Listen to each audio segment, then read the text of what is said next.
What up, guys? Total Control 871. It is election day.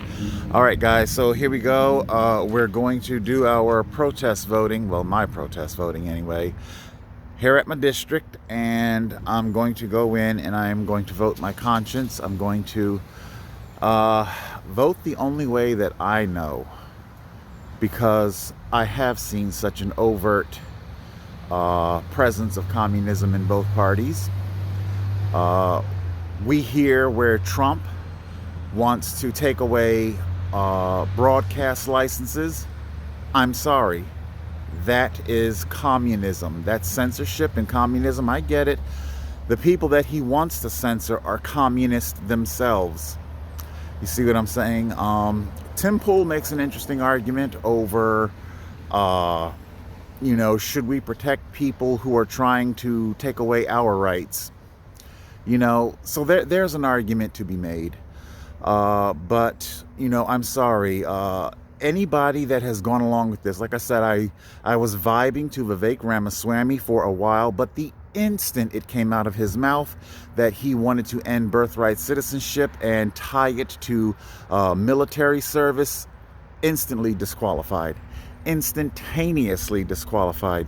I am sorry, but any candidate that has any kind of utterance of separating an American citizen from their constitutional rights, any part of it, First Amendment, Second Amendment, any of it, if you do anything like that of the sort, you will instantaneously be disqualified from holding any office, not just president, but any office that requires you to take the oath. So that's what we're going to do. And you know how we do it, people. We're going to walk through those walls and we're going to do our voting. So let's go.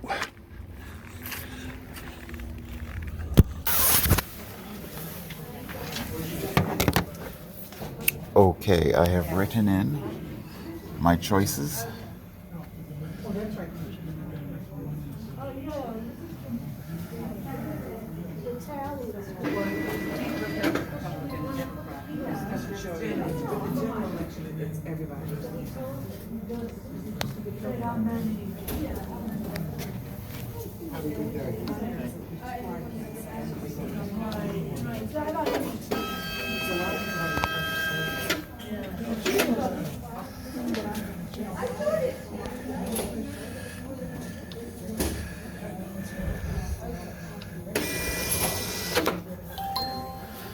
And there it is.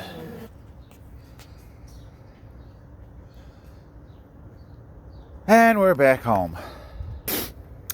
Okay, sorry if the video got a little wonky. Keeping the video orientation was a little tricky. I did my best. Okay, yeah, so voting for the dead.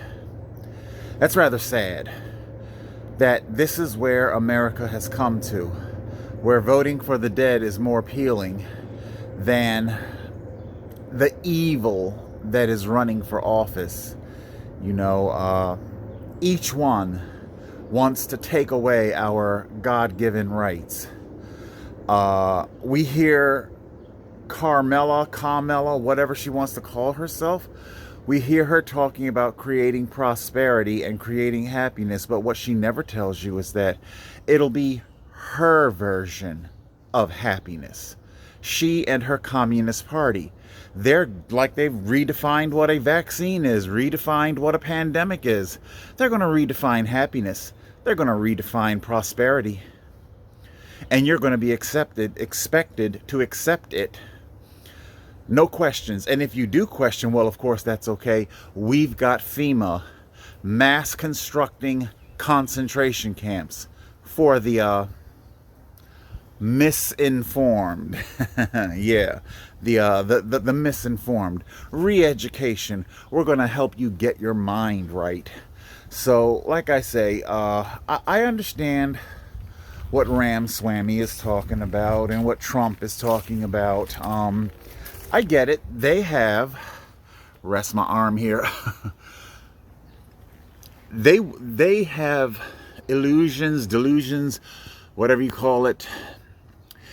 They want to alter the Constitution for noble purposes. birthrights, and it's like candy to a lot of conservatives, because a lot of conservatives are just simply disgusted with the immigration invasion, and it is an invasion. I agree with that. But unfortunately, I really wish to God I could make you understand how you're being manipulated, how this deep state that operates on both sides of the political aisle, they know just what buttons to push. Here's an example. Over the past 4 years, whenever belief in the fake pandemic began to wane, I mean, think about this now. Whenever people began to come around to finally waking up from the matrix, if you want to use that analogy, whenever people began to wake up from the fake pandemic matrix, all of a sudden, there's a leaked email from Fauci. Oh my God, gain of function. There's evidence of gain of function. And what it did is that, yes, it implicated somebody on their side, which was like heroin to conservatives, like fentanyl, heroin, just irresistible. They have to take it. And what it does, though, is that, you see, Fauci, have you not noticed? Fauci hasn't broken a sweat once. I mean, seriously, people. Fauci did not break a sweat in the past 4 years. Go back, just pick an interview at random. Even when people seem to have him pinned against the ropes, they'll play footage of himself contradicting himself. They'll play it for him. And he's like, well, we evolve. It's an evolving kind of thing. We have to do what we do what's best at the moment. This man never broke a sweat. Do you know what that tells me? That tells me that this man is bulletproof. Whatever demonic pact that he has with whatever entity, whatever deep state entity, nothing is going to befall this man. There is nothing that's in an email that's packed away, hidden away, that can be used to indict, implicate, and imprison him. Nothing. This man he's bulletproof, and he knows it. That's why he doesn't really care if all of a sudden things leak. Or I don't know, the mask thing just came out of nowhere. Wear a mask, don't wear. I don't know where it came from. Of course he can say these things. His immunity is rock solid, guaranteed. Okay? Rock solid, guaranteed. And nobody seemed to ever really put this together. Whenever belief in the fake pandemic began to wane, all of a sudden you were fed a leaked email that fortified, it changed the topic. We were no longer talking about whether or not the pandemic is real or not, but rather let's talk about who's responsible for it. Responsible for what? You see, they're banking on the fact that your mind isn't capable of encapsulating the totality of what has happened. There was a gain-of-function pathogen that was released, agreed, but that pathogen never reached pandemic level. It killed people, but it never reached pandemic level. They're hoping very much indeed that you're just not smart enough to understand that. And then again, of course, number two, that would be their so-called PCR positives. They're banking on the fact that even though people swabbed positives by the tens of millions, hundreds of millions, and yet never got sick, that you're not smart enough to discern that that doesn't constitute a pandemic either. There was no pandemic. Yes, a gain-of-function pathogen was, well, I can't say if it was deliberately released or if it escaped.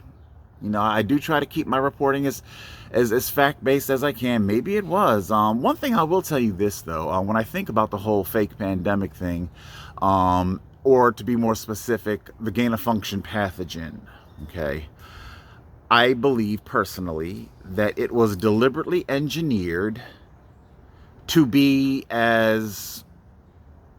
what it was. I'm not going to call it mild, because I guess people who were killed by it, they wouldn't call it mild. So I don't want to be insulting to them. But AIDS. Funny how AIDS always ends up being linked back with the fake pandemic, I I came off the fence. 4 years ago, I came off the fence over whether or not AIDS was man-created. Yes, I do believe AIDS was indeed a lab-created virus and unleashed on the gay community. I believe that they understood that there were certain married men that were living homosexual, had a homosexual secret life. The deep state understood that, and they expected some overflow into the heterosexual community, but they weren't expecting it to be what it was, what AIDS turned out to be. The devastating wave, tidal wave, tsunami of death and destruction that it turned out to be. Put it like this.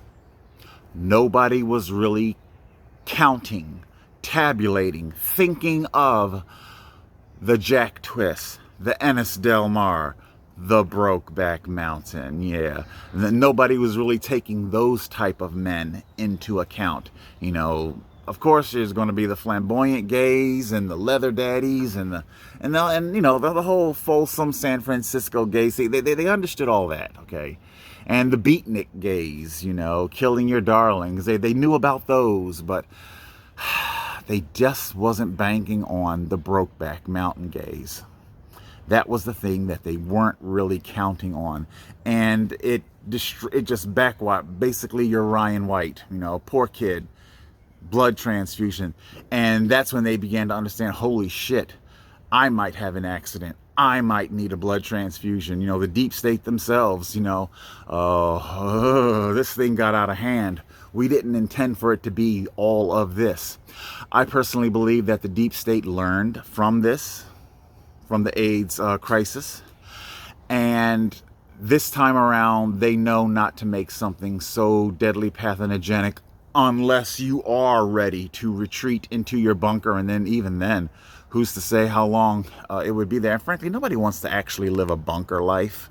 Yeah, I understand they got some swanky, ultra deluxe bunkers, but seriously, do you really want to live in a bunker for the rest of your life? I don't know, maybe there are some people out there with mental illnesses that want to, but yeah, so that's what happened there.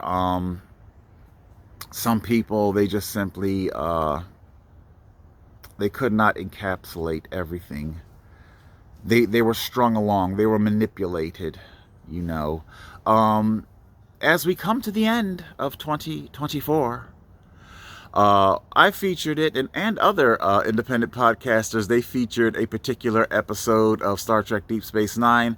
Is it called Time's Arrow, where basically Cisco and the Doctor and Jadzia, they get transported back in time to the year 2024. And one of the things, kind of like your, Back to the Future days, and, what turned out to be predicted accurately and what was not. I've played the footage multiple times. I don't know. I might splice it in here, might not. I don't. How do you feel? Better. Me too. Probably transporter shock. Disorienting, but it wears off quickly. I know one thing. We're definitely in San Francisco. I caught a glimpse of the Golden Gate Bridge a few blocks back. I saw it too. Do you know what happened to our comm badges? They were probably stolen while we were unconscious. Someone is gonna kill me.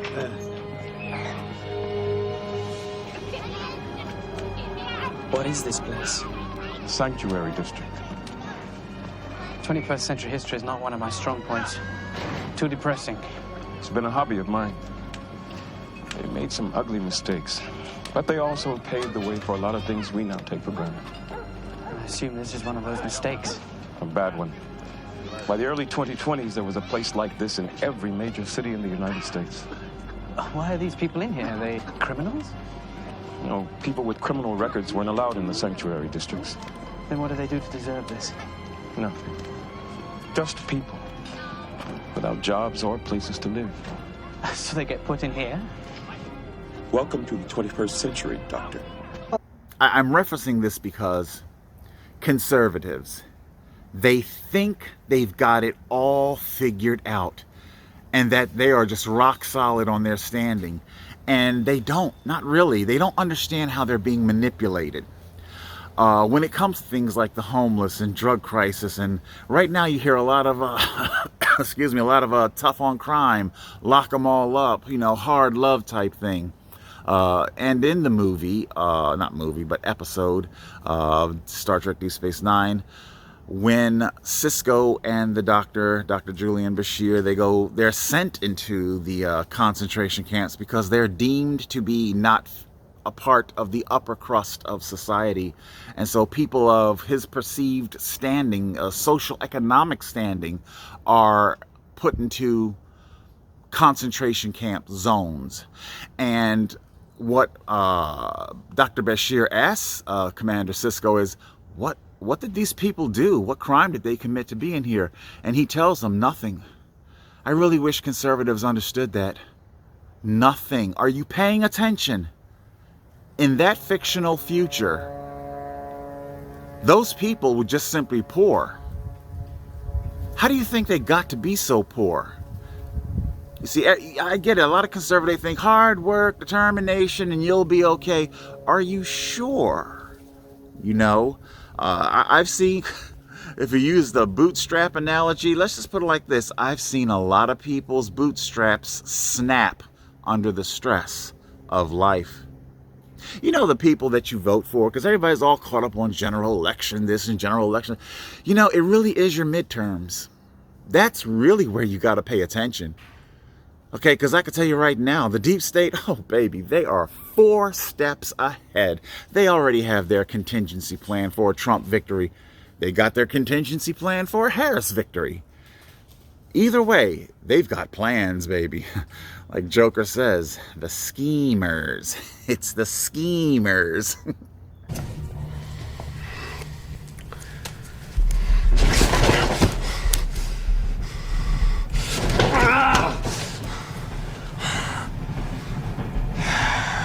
Hi.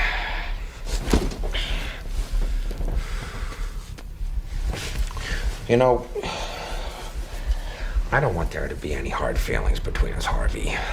When you and, Rachel were being abducted, I was sitting in Gordon's cage. No, I didn't rig those charges. Your man, your plan. Do I really look like a guy with a plan? You know what I am? I'm a dog chasing cars. I wouldn't know what to do with one if I caught it. You know, I just do things. The mob has plans. The cops have plans. Gordon's got plans. You know, they're schemers. Schemers trying to control their little worlds. I'm not a schemer. I try to show the schemers how pathetic their attempts to control things really are. Joker says, the schemers. It's the schemers. You were a schemer, Harvey. Look where that got you. It is indeed true. It's the schemers that you got to watch out for. And they're definitely getting their plans in order. You got to watch out for these lower elections. Property tax. Property tax. We already know that the whole school public education fund, so much of property tax is a massive money laundering scam. When they talk about school taxes, I mean, children are getting dumber and dumber, and you know, that's a whole separate rant. And yet your taxes get higher and higher, and they allegedly dump more and more money. But of course you got DEI. You've got dumbasses teaching dumbasses. So and all it takes is for a deep state operative to get themselves elected, not in a general election, but in some midterm, in some obscure election. And guess what? They're going to be the deciding vote as to whether or not to increase property taxes. Uh-oh, you can't afford your property anymore. You're going to have to leave. You're going to have to start renting now. And then, of course, you're going to be subjugated to those rental prices. Okay? And then all of a sudden from there, if you can't afford rent, well, then I guess you're just homeless. They'll even throw it in the conservatives' face. They'll mock them and say, well, I guess you didn't work hard enough. Pull yourself up by your bootstraps, smart ass. I thought you knew everything. And that's how you end up in Deep Space Nine's future, or past, what have you. Deep Space Nine, year 2024. Commander, what did these people do to be in here? Nothing. Sisko says nothing. They're just poor. They have no job. They have no nothing. You don't understand all the multi-dimensional, insidious ways that this deep state is moving in the shadows. And you are going to need an infrared sensor to see into the dark. Total Control 871.